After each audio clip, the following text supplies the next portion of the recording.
आज की इस संगोष्ठी में सभी बुद्धिजीवियों को प्रणाम करती हूँ। मध्य प्रदेश में नई शिक्षा नीति का क्रियान्वयन कैसे हो, बच्चों के हृदय स्थल तक यह शिक्षा नीति कैसे पहुंचे, पालक कैसे इससे आश्वस्त हों, एक शिक्षक कैसे इस महती योजना में संलग्न हो, आइए इस पर विचार करते हैं। भारत को विश्व पटल पर विश्व की बदलती हुई स्थितियों में स्थापित करना हम सभी का लक्ष्य है और यही लक्ष्य हम मध्य प्रदेश वासियों का भी है। मध्य प्रदेश जो भारत का हृदय स्थल है, जहाँ पर अनेक जनजातियां हैं, अनेक तरह के लोग हैं, विविध संस्कृति है और उन संस्कृतियों में जीवंत रहने वाले लोग जिनको उनकी ही संस्कृति, उनकी ही भाषा, उनके ही आचार व्यवहार के साथ यदि हमें पूरी तरह से विकसित करना है तो इस नई शिक्षा नीति के क्रियान्वयन पर मंथन होना आवश्यक है। और इस मंथन का मूल उद्देश्य यह है कि बच्चे में बुद्धि का विकास हो, कार्य, ज्ञान, कौशल, इन सब के पीछे एक भारतीय होने का गर्व और उसका विश्वास होना चाहिए। कैसे हो यह विश्वास उसके हृदय स्थल पर और कैसे हो हम उसकी देखभाल कैसे करें, उसे हम सावधानी पूर्वक कैसे उस गढ़ तक लेकर जाएं जहां पर वह खड़ा होकर विश्व के सामने जोर से यह कह सके कि मैं भारतीय हूं। तो आइए हम देखते हैं कि इस शिक्षा नीति में क्रियान्वयन के जो लक्ष्य रखे गए हैं उसमें उन्होंने शैक्षिक संचालन और प्रावधान संबंधी नीतियों के लिए स्वतंत्र कार्य योजना बनाई हुई है।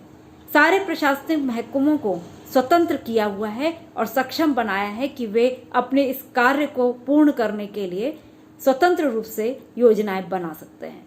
शिक्षक प्रशिक्षण की भी योजना है। बच्चों का जो ढांचागत निर्माण किया गया है उसमें 6 साल बहुत सावधानी पूर्वक बच्चों की आंखों में आंखें डालकर कहानी, कविताएं और खेल के माध्यम से उनमें संस्कारों का बीजारोपण करना मुख्य है।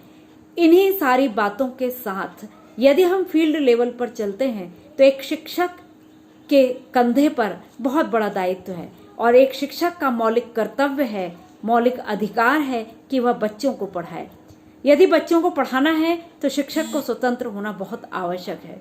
बच्चे के ऊपर यदि हम बहुत ही स्वतंत्र रूप से कोई प्रयोग कर रहे हैं तो शिक्षक भी बहुत स्वतंत्र होना चाहिए और उतना ही स्वतंत्र होना चाहिए उसका पालक, यानी उसके माता पिता भी बहुत स्वतंत्र पूर्वक, संतोष पूर्वक, विश्वास पूर्वक एक शिक्षक के ऊपर यह दायित्व सौंप सके। ऐसी सर्वव्यापी योजना होनी चाहिए और इसके लिए पालकों का प्रशिक्षण भी बहुत आवश्यक है।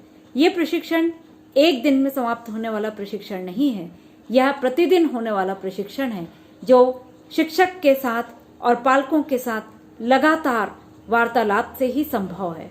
यह वार्तालाप कतई प्रशासनिक नहीं होना चाहिए। यह होना चाहिए कि एक शिक्षक में कितना हुनर है, एक पालक में कितना हुनर है और वे दोनों हुनर मिलकर एक बच्चे में कितना हुनर पैदा करते हैं, इस बात पर फोकस होना चाहिए। और इस बात पर फोकस करने के लिए बच्चों का एक डाटाबेस उसके पहली कक्षा में तैयार हो, दोबारा उस डाटाबेस को रिवाइज करने की आवश्यकता ना पड़े। यदि आवश्यकता पड़ती भी है तो हमारे सक्षम अधिकारी इस कार्य को संपादित करें, क्योंकि कंप्यूटर हर जगह उपलब्ध है, डाटाबेस हर जगह उपलब्ध है। तीसरी बात आती है कि इसका एक निश्चित पाठ्यक्रम हो, उस पाठ्यक्रम में अध्याय कम हो और प्रैक्टिकल अधिक हो। उस पाठ्यक्रम को पूर्णता की बाध्यता नहीं होना चाहिए। एक पाठ यदि पढ़ाने में जुट जाए टीचर तो वह पाठ बच्चे के हृदय स्थल में अंकित हो जाना चाहिए। ऐसी महती व्यवस्थाएं करने के लिए शिक्षक को यह देखना होगा कि उसकी स्थानीय स्तर पर आवश्यकताएं क्या हैं, उन आवश्यकताओं के आधार पर वित्तीय प्रबंधन है या नहीं, उस वित्तीय प्रबंधन का कैसे दोहन वह कर पा रहा है। ये सारी रिपोर्ट्स एक शिक्षक के माध्यम से अधिकारियों तक पहुंचना चाहिए, ना कि अधिकारियों के माध्यम से शिक्षक तक। यह फील्ड लेवल का वर्क है और फील्ड लेवल पर संपादित होना ही इसका एक प्रमुख अंश हो सकता है।